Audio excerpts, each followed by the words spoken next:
Hello, I'm Lou Covey, Chief Editor for Cyber Protection Magazine, and I'm doing this video because I want to help all of you be able to explain to your clients how to get the most out of the time we're going to have together. And this year I don't have a lot of meetings with hundreds of clients or hundreds of companies like I've done in past RSA. I'm only doing 14, and you're one of the lucky ones that were able to get a meeting with me. But I want to really make this efficient. So I decided to make this to explain to you the way the world is in cybersecurity. The state of cybersecurity is like this. This is a colander. I use this for washing salad and for draining pasta. It's a good kitchen tool, but it's also a good analogy for what it's like here in the cybersecurity world. The internet is filled with holes, just like this is. In fact, there are more holes in cybersecurity than there are in this colander. And that's a problem because cybersecurity companies are dedicated, and here's a piece of tape, to patching a few of those holes at a time. And that's all they do. Just that group of holes, they patch it. And with 5,000 cybersecurity companies in the world, that's according to Richard Steinman, the analyst, 90% of them are dedicated to this set of holes. Whereas the other 10% are working on all the others to some degree. Now the problem is that those 90% want customers to believe that they are the first ones to discover how to plug these holes, or they are leading the industry in how to plug those holes. And that's the basis of their marketing. But let me tell you something. Customers, nor me, care if you are the first or the leading. Now let me give you some wisdom that I've picked up over the years from venture capitalists. Number one, if you call yourself first, that means two things to a VC, and it also means something to a customer.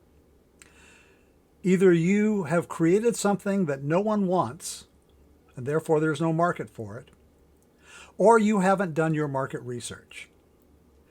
In the past month, I've been fielding hundreds of requests for meetings at RSA, and I can't take them all.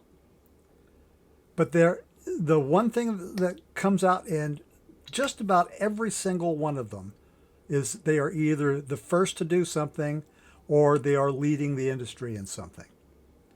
And just doing a 5-minute search on the internet, I can find a dozen companies that say the exact same thing about the exact same issue. And that tells me that cybersecurity, any company that is a true leader doesn't have to say they're a leading company. And that's just true. So those 2 points are useless. They don't sell the company. So don't lead with that. And hopefully don't even say it in our interview because it doesn't mean anything. So, and the fact of the matter is customers don't care if you're the leading or you're the first because, as I said, there are 5,000 cybersecurity companies in the world. And the problem is not a single one of them has the resources. And I don't care how big they are. They don't have the resources to handle the work for every company that needs some sort of cybersecurity solution. The biggest ones like Okta, they only work with big companies. They don't work with little companies. And most of the problem in cybersecurity are the small companies in the supply chain that need some sort of help. And most companies don't cover them. So those companies are looking for someone who can help them. And that's what customers and I care about. What are you doing with the other holes? Not the ones that you've already patched, but all the others that still need to be patched. Sorry about that. So in our talk, I want you to address the problem that you are resolving. Not because you are the best at doing it, but because this is a problem and this is why you are doing this. Number two, I want you to acknowledge the limitations you have. If you don't think, if you only want to work with big companies, or the 10% of companies that can cover whatever bills you have to pay with one purchase, well, fine, that's fine.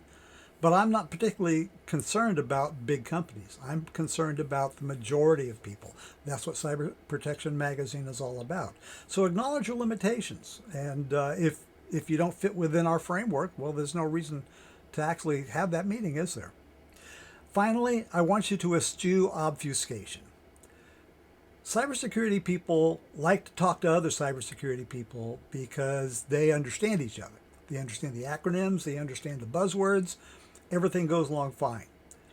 Most people aren't cybersecurity experts. And one of the things I found when we started Cyber Protection Magazine is that even very experienced engineers don't understand cybersecurity.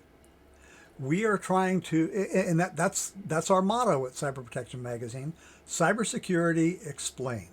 And so we want to get away from your buzzwords and your acronyms and spell it out for people so they can understand it. Now, if we can do all of that, we're going to have some very productive meetings at RSAC this year. And going forward, whenever we do have a meeting, well, we will get something done. Now, let me give you an ad for Cyber Protection Magazine. We're small. We are nimble.